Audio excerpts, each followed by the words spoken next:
Welcome to It Takes Two. I'm Blair. I'm Chris. And today we'll be talking about Love and Marriage Huntsville, Season 10, Episode 8. I have a lot to say. Subscribe, like, share, comment. Number one, we are so close to 10,000 subscribers, and we cannot do it without you. Without you, we will be at 0 subscribers.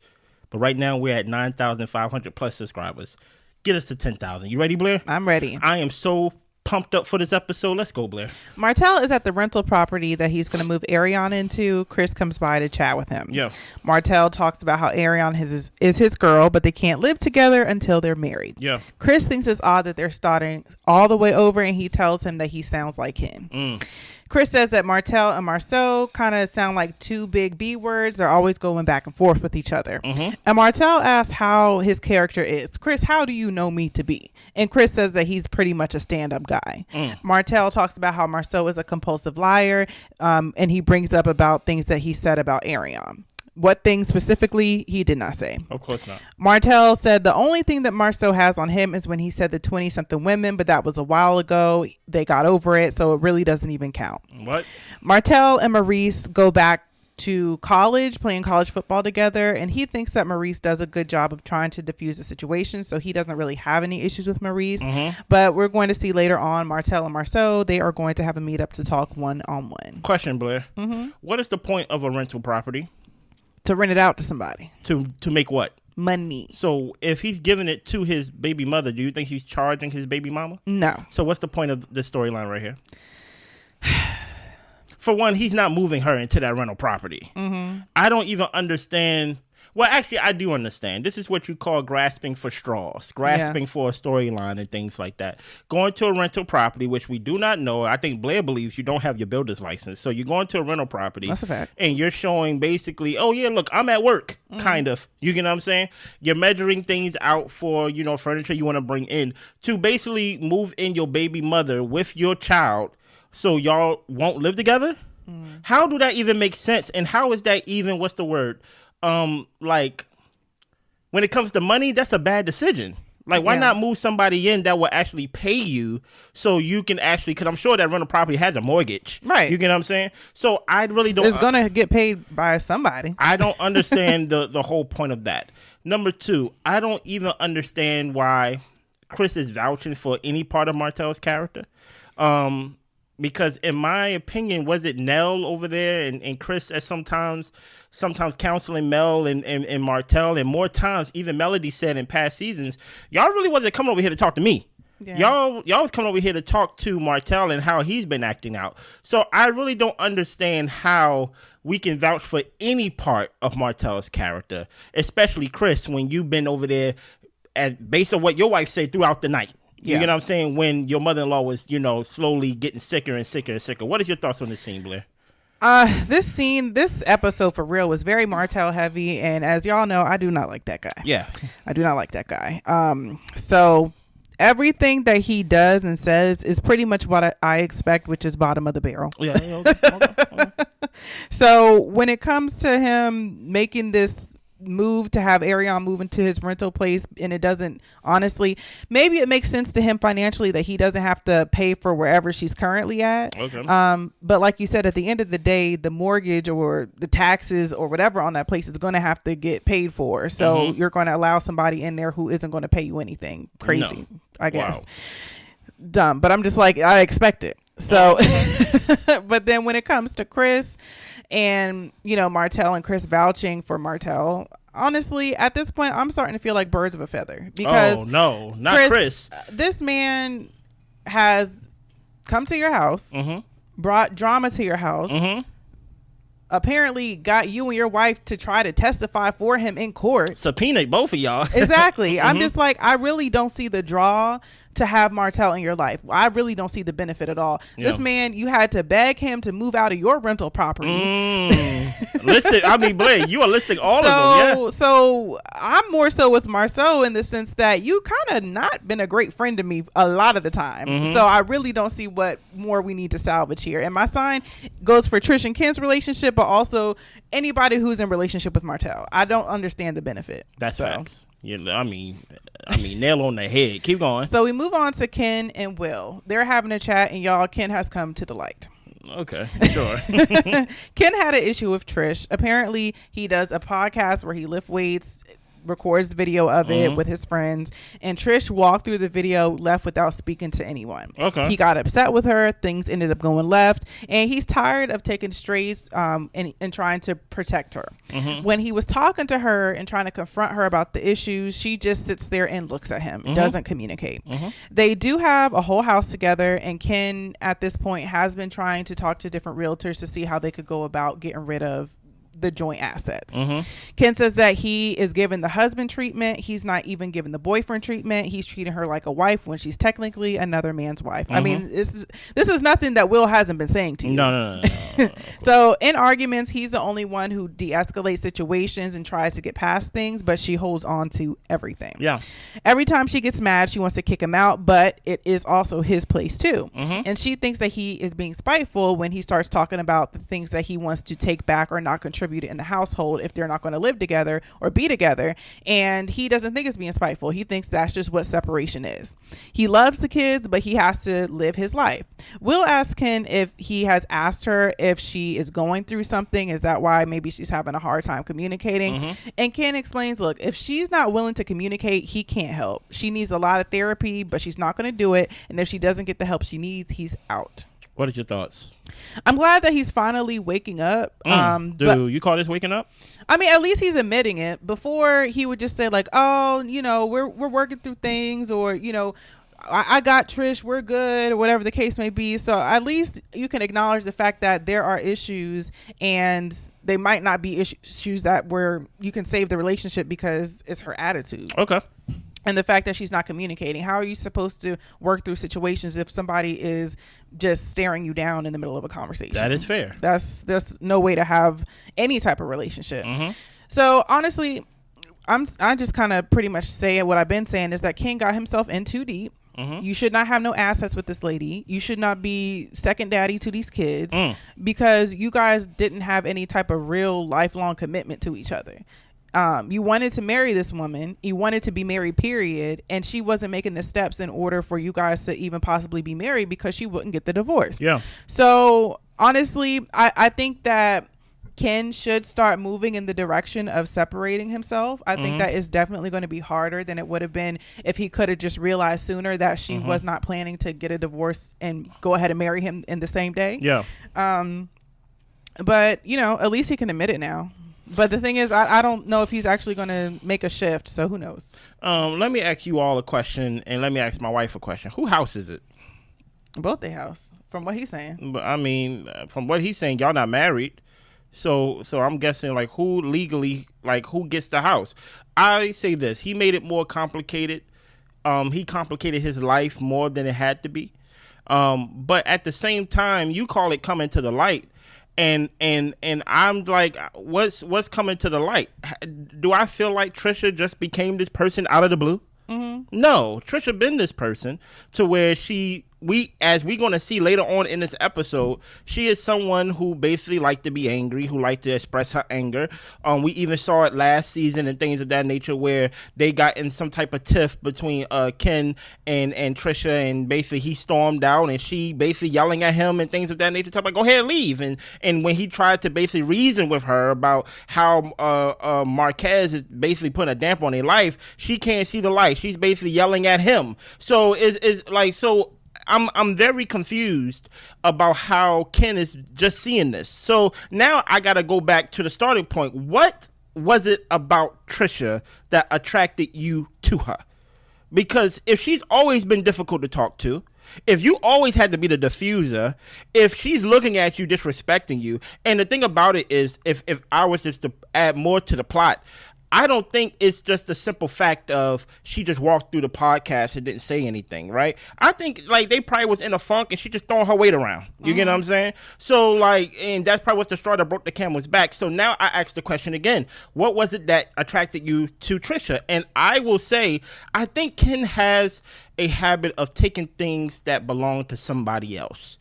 I wouldn't argue with that. And now, like, I'm looking at it because because you get to come into your previous relationship and become basically daddy daycare with that kid, and now you get to take that kid with you to your next relationship, and now you come here and you know that she was married, or you know she was going through something, or okay, let's say you did not know she was married. He knew. But let's say let's say he didn't know, right? He didn't know she was married. So how long within the dating process are you gonna date this woman while she's still legally married? So even if initially you didn't know, you know at some point while you was buying the son a car, taking the son to Greece, and basically embedding your life in these children's lives and things like that, you knew that she was still married. Mm-hmm. So all this time now, all of a sudden, you're just seeing the light that Will been saying, that Chris been saying, that Marcel been saying, that Kimmi been saying, that Blair been saying, that Chris been saying, that the Commodore's been saying. No. You don't get no credit.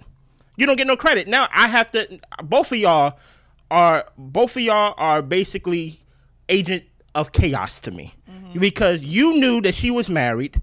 And she knew that she wasn't going to get divorced. Yep. And even if you didn't know initially, you knew by month 1, 2, 3, 4, 5, 6, however many months y'all been together, years, that she was still married. And what you did, you decided to, you know what? I'm going to buy a house with you. You know what? I'm going to start a business with you. You know what? I'm going to do all these things that married people do while you're still legally married to somebody else. You get no credit from me, and you deserve everything that you basically sold. Mm-hmm. Like this is the life you wanted. So I don't feel nothing for you, brother.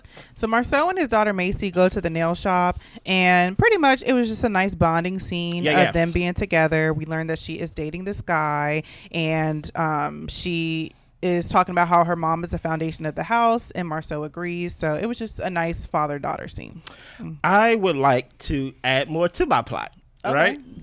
There's been other storylines and things like that, because, you know, Marcel and Tricia don't want to show their lives or tell their lives. So, you know, they straight recruited their daughter in for a daddy and daughter day. And there's been rumors that, you know what, Marcel and Tricia are not together. That they're married, but, you know, they probably hit a rough patch and maybe separated. And they're separated. So when I hear the daughter, especially if y'all go back a couple episodes ago where the daughter was kind of disrespectful to the father, but I just take it as growing pains, you know. And now she's saying mom is the foundation of the house. Ooh. If I'm going to add to my plot and my own storyline for Marcel and Tricia, since they don't want to share with us their real life and things of that nature, I wonder why mom is the foundation. You get what I'm saying? Is it because, you know, dad come home and this is what Tricia said. Dad be working. He comes home, get dressed just to change. Then he goes to black, and then we don't see him. Yeah. Like, that's what Tricia said out her mouth this season. So that's why I'm like, keep your eyes on the little nuggets that's coming out of basically that family of Marcel and Tricia, even though they feel like they've been on and they are the OGs of the season. And they ain't got to tell us nothing. They ain't got to tell us nothing. Well, if you ain't got to tell me nothing, I'm going to create the storyline for you. Okay. All right. Well, Trish, Destiny, and Sharon meet up, and Trish says that she and Ken took a break. Destiny is curious to know what happened, but she doesn't expect to get the truth or the full story from Trish. That's true. And that's a shame. Yeah, that's true. Trish is talking about how he got upset when she walked out without speaking to him. And Ken was basically yelling, "Give me all my stuff back." And then Xavier heard it and threw down his keys and gave the car back to Ken, essentially. So her friend tells Trish that, you know, you push down your feelings. Your kids are doing the same because they see you do it, and you need to use your words. They're both telling her that you don't find a man like Ken who's going to love you and your children like they're his own. Ken isn't feeling validated, and you can't continue to match energy with him. Trish knows that she has her moments. If she's angry, everyone in her life will feel the anger. And what bothers her about him is his aggression, because when he gets upset, she gets even more upset. So they're telling her not to bring her toxic behaviors from her past relationship into her current one. And Destiny says that Trish thinks that he's not going anywhere, so she really doesn't have to change anything. What is your thoughts? I think Destiny's absolutely right. Like, and that's why Trish withholds information and tells stories in weird ways, because I think that she wants to manipulate the conversation for people to feel bad for her when she knows that she's the angry and I hate to call black women aggressive, but she can be angry and aggressive when she wants to be. I mean, the fact that you're talking about when you're angry, everybody in your life can feel it. Why are you being a bully? Yeah. I think back in the day, Courtney was saying that she was bullying people in high school. I'm just like, it sounds like she just has a tendency just to be a mean, angry person. And I get that she's been through some tough things in her life, and I hope that she can get the help that she needs in order to heal from those things. But I'm just like, you might just be a mean individual. Yeah. And that's pretty much what I gathered. Like Trish is mean, and she be trying to tell her friends stuff in order for them to try to take her side, but they know she mean. And that's why these conversations don't turn out in the way of, oh, Trish, well, this is what you need to do as far as, getting back at him or this and that. They're just like, Trish, you need to treat this man like a partner. Yeah. And use your words. Yeah. Stop stomping around the house. Yeah. I have no problem, Blair, with you calling aggressive people aggressive. Trisha is a liar, and she's strange. And I think her friends know she's strange and knows that she's a liar. First of all, let's go with this whole thing of where she criticizes Ken on basically being angry and showing some type of emotion, some type of aggression, because it gets her up there while he's up there. And I remember seasons ago where Ken was seen as basically the mediator, right? As he calls himself the diffuser and things of that nature. And she says, it makes me mad how calm Ken be. She definitely said that. I'm not paraphrasing. She said, it makes me mad. Especially in relation to Marquez. In relation to Marquez. That's the context of why she said that. Yeah. That's 100% correct. So I'm like, for one, it was very hard having a Tricia scene and a Martell scene back to back, because neither of them takes accountability for anything, right? For nothing. And they never tell the full truth. They never tell the full truth. So hearing Tricia tell the story, her friend Sharon is her name. Yeah. And Destiny, let's go with Sharon. Sharon knows that, like, Tricia just be lying about anything. And the whole time, while they basically telling her, do you want this relationship? And she's basically like, I don't know. And they like, what do you mean you don't know? And I am not going to use her relationship with Marquez or what she's been through with Marquez as an excuse of why she is the way she is with Ken and things of that nature. I think it's something deeper than that. I understand that Marquez may have left her alone and things of that nature, and I understand she had deaths in her family, back to back, pretty close and things of that nature. But I think to the point to where you have to become responsible for your scars as well. You can't bleed out on people. Exactly. You know what I'm saying? So if you're not going, as we saw in the previews, if Carlos ain't making you go to basically counseling Dr. Francis with Dr. Francis, then you bleeding out on people not going to feel sorry for the deaths in your family. People not going to feel sorry for the fact that Marquez left you alone with 2 kids. People not going to feel sorry for you because you're not doing the actual effort and taking the intention to get better. So that's why I'm like, so besides you being scarred and people actually feeling empathy and actually feeling bad for you, people just call you strange and call you a liar, like me. And don't want to be around you. No, and don't want to be around you. And what does that do? That make you more angry. So that's why I'm like, and the thing about it is they wasn't even trying to champion Ken as if he's like some like, oh girl, be with Ken because you know what, there's not a lot of good guys out here and Ken's a great guy. It was more on the fact of like, Tricia, you're not even trying. You're not helping this situation. You're not helping. Like Ken can have his own faults, but your faults is so blaring right now, blaring red, that you're not even trying to apologize. You over here talking about some like he got mad at me because I walked in the middle of his podcast, and I'm just like, where's your softness? You get what I'm saying? Where's your like, I didn't mean to do that. Do you ever do that? And according to Ken, you don't. Yeah. You never come across as if you say, I did not mean to do that. I'm sorry. You always want to play the victim. And that's somebody that you don't want to be around. And my thing with Ken is Tricia didn't just become that. So that's why I'm just like, it is what it is. And they're telling her that she needs to sit up and fight for this relationship. I don't think she needs to. I think Oh, really? Because nothing that she's doing is showing that she wants the man. That's true. Nothing. No, that's fact. Even if in her mind she may want him, everything she's doing I don't think she wants him. is pushing him away. Like in this divorce thing, I'm just not going to get over. It doesn't take 7 years to get a divorce. No, it doesn't. What are you holding on to? What are you doing? And that's what I'm saying. That she doesn't want Marquez. I don't think she wants. How do I put it? I think that she doesn't want to get a divorce. I think that some people look at that as a failure. And so rather than getting just getting a divorce. They rather live in sin. No. But seriously, like you don't want to get a divorce, but you want to be able to date and do everything else that you want to do. And somewhere in your mind, you feel like, okay, well, I didn't get a divorce. I've been married for 15 years, even though it's been 10 years of you dating Ken and living with another man. So I think that things can be really weird of how people look at marriages. Yeah. So I think she wanted Ken in some way to maybe get back at Marquez, and maybe that achieved its mission, but then she didn't really plan for Ken wanting more. Oh, that's a fact. And now that Ken wants more, he's not fun anymore. Right. You know what I'm saying? Like, oh, you want a relationship, like a real relationship, like marriage? Oh no, I don't want that. And maybe. So Marsau and Martell meet up. Oh boy. Martell wants to get past this, talk about how they won't allow this disrespect to continue. Okay. And he wants them to think back to when they were friends and they really enjoyed spending time together. I hear you. Marsau tells him, you were a good friend to me for about 4 years and a bad friend to me for 7. And Marsau explains that he doesn't lie. Okay. Martell tells him, you do lie. Okay. Now we playing tennis. Okay. So we get the clip of back at field day when Marsau made a joke about what basically he learned from Martell was not to leave his family for a side chick. And Martell ended up bringing up Tricia and her past of what she did back in college. So Martell tells him, look, Tricia inserted herself into the beef and Marsau says she didn't. And she really didn't at that point. No, she did not. But she did take the baton and run with it. Oh, no. Sprint it. Yeah.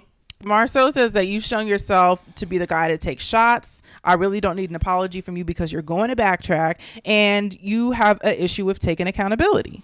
Martell thinks that he does take accountability, but some things he does think that is warranted in his actions. Yeah. So Marsau explains to him that every action has a reaction. Martell always says that he has a desire to change, but he doesn't really change. And he tells him that the resolution, honestly, is you need to stop talking about me. Yeah. And so they both agree to stop talking about each other and to bring it back to their ladies to say, as a 4, we're not going to speak on each other at all. Let me go first because I don't have a lot to say. I'm lying. I'm usually long-winded. Yeah. I was like, surprise. I'm about to say, like, literally say, I don't lie. I think I just told a fib. Do you know what's actually funny about this scene? What's that? This scene, I really don't have much to say about Marsau or Martell. I think I have a thing to say to Carlos, right? I think in the landscape of reality TV, at least what you taught me, Blair, within a show or within a season, there's conflict and then there's a resolve, right? And whenever there's too much conflict and there's no resolve, it tanks the show, right? As we seen in Potomac in past seasons. That's why we're not reviewing Potomac this year, guys, right? But this is my problem with the conflict and resolve thing, right? I don't know if this scene was made by production, to basically show some type of conflict and resolve, because this does not represent real life in any way, especially from a guy perspective. If Martell did the things that he did or alluded to the things about Marsau, remember the whole Marsau cheating thing came out of Martell's mouth as a defense in season 1. Yeah, that's why people started running with it, because he said you had 20 women, and then that's what all of a sudden was like, oh, Martell's telling the truth about this but lying about everything else. I never believe Martell on anything. If he's a liar about one thing, he's a liar about everything, right? So in real life, this is not a real sit down conversation. In real life, as men, even as women, there is a resolve to where we don't gotta be friends. Yeah, we don't gotta talk to each other. Yeah, no, you went too far. We don't have to restart anything.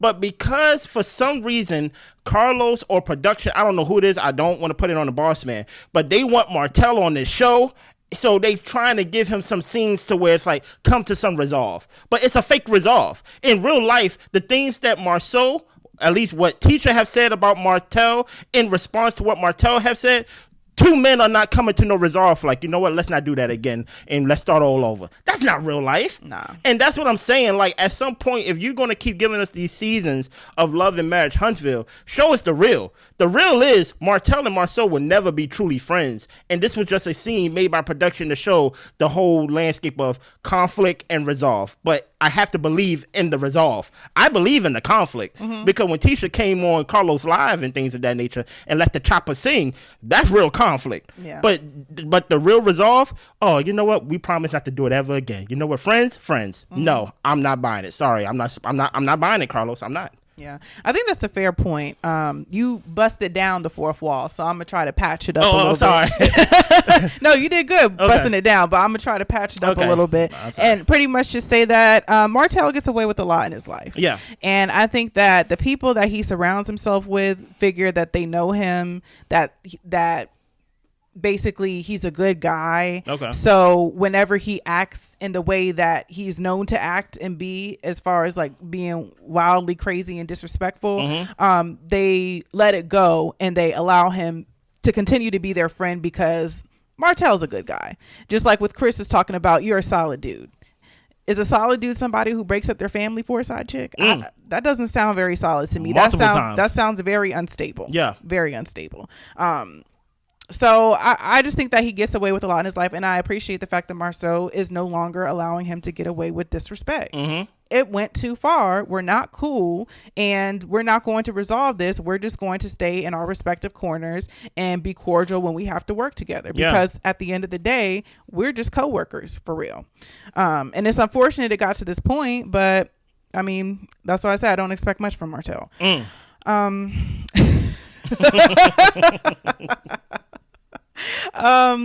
And when it comes to Marsau, I mean, yes, they have said hurtful things back and forth, but honestly, like Martell, like your stuff is so janky and so dirty and grimy that you're going to feel sensitive about any type of commentary towards the side chick, the wife, whatever the situation, because you know it's janky. Yeah. And nobody can say anything about it, and you're going to get sensitive about it. So it is what it is. But yeah, I'm with the whole, yeah, Martell, we have to work together, but we're not cool. We're not moving past this. And I wish more people would do that with Martell. Even Maurice wants to sit up here and talk about his mental health. Which is fake. It's just like, why? Like, stop giving this man passes. It's weird.